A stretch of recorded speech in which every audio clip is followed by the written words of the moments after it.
এইটো ৰাস্তা দি আমি সদায় অহা যোৱা কৰোঁ আৰু মানে এনেকুৱা হৈ গৈছে বৰষুণ দিলে সাগৰৰ নিচিনা লাগে যে সাগৰত পৰি যাম নেকি এনেকুৱাকৈ পানী জমা হয় বাইকেৰে আহিলেও আমাৰ ভয় লাগে খোজকাঢ়ি অহাটো জেগাই নাই আৰু যদি আমি ই ৰিক্সাত উঠোঁ মানে কেতিয়া কি হয় কোনো ঠিক নাই এতিয়া ঘৰৰ পৰা সকলোৱে খোজকাঢ়ি অহাও দূৰ হৈ যায় ইয়াতে দুখনকৈ স্কুল আছে আছুৰি প্ৰাথমিক বিদ্যালয় আছে আমাৰ শংকৰদেৱ স্কুল আছে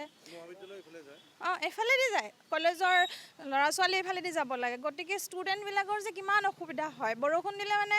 এনেকুৱা হৈ যায় সিহঁতৰ তলৰ ফালে ভিজি যায় জোতা মোজা পিন্ধি আহিবলগীয়া হয় জোতা মোজাৰ অৱস্থা নোহোৱা হৈ যায় মানে আমি মানে আমাৰ সকলোৰে ফালৰ পৰা এতিয়া মানে অনুৰোধ জনাইছোঁ যেন এই ৰাস্তাটো খুব সোনকালে ভাল কৰি দিয়ে যাৰ কাৰণে অকল ইয়াৰ আচুডুবি ৰাইজৰ লগতে ল'ৰা ছোৱালীখিনি আমাৰ কৃষ্ণা অঞ্চলৰ বহু ল'ৰা ছোৱালীয়ে এইফালেদি অহা যোৱা কৰিবলগীয়া হয় আৰু সেইকাৰণে কি হ'ব ৰাস্তাটো যদি খুব সোনকালে মানে অতি সোনকালে ভাল কৰাটো প্ৰয়োজন এই পথটো অরিজিনালি আমার যেটা তিনখন স্কুল আছে স্কুল কলেজের কারণে সবচেয়ে গুরুত্বপূর্ণ একটু পথ হয় তো এতিয়ালৈকে মানে সরকার সেইটোৰ কাৰণে মানে লক্ষ্য দেওয়া নাই অতি সোনকালে আমার রাস্তাটো ভালো হব লাগে আর আমার ডেইলি হাটখোলায় যাওয়ার যে রাস্তাটা সাপ্তাহিক বাজারে যাওয়ার যে রাস্তাটা এটাও আমার এই মূল পথ এটুই হয়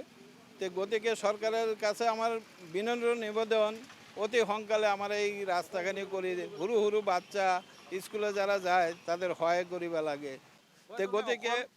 গতিকে আমার বিশেষ আবেদন অতি সোনকালে রাস্তাটো হ'ব লাগে এইটো আপোনাৰ কৃষ্ণাই ৰাষ্ট্ৰীয় ঘাইপথৰ পৰা Ashudubi Habraghat college Ashudubi L P school Shankardev school Richu Belpara Krishnai সাপ্তাহিক বজাৰ যোৱা ৰাস্তা এইটোৱে মূল পথ এই পথেদি বহুত মানুহ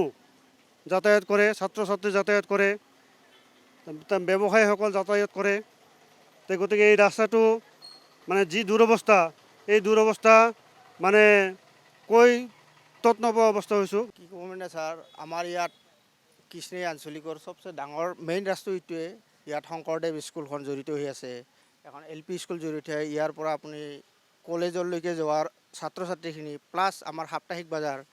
তালৈকে যোৱাৰ কাৰণে আমাৰ বহুত অসুবিধা হৈছে সেই কিন্তু মই হেমন্ত বিশ্ব শৰ্মাক এটাই অনুৰোধ জনাওঁ যেন আমাৰ এই ৰাস্তাডোখৰ তেখেতে এখন নিৰীক্ষণ কৰি আমাক যেন ধুনীয়া কৰি দিয়ে ল'ৰা ছোৱালীখিনিৰ যেন সা সুবিধা কৰি দিয়ে এই ৰাস্তাডোখৰৰ কাৰণে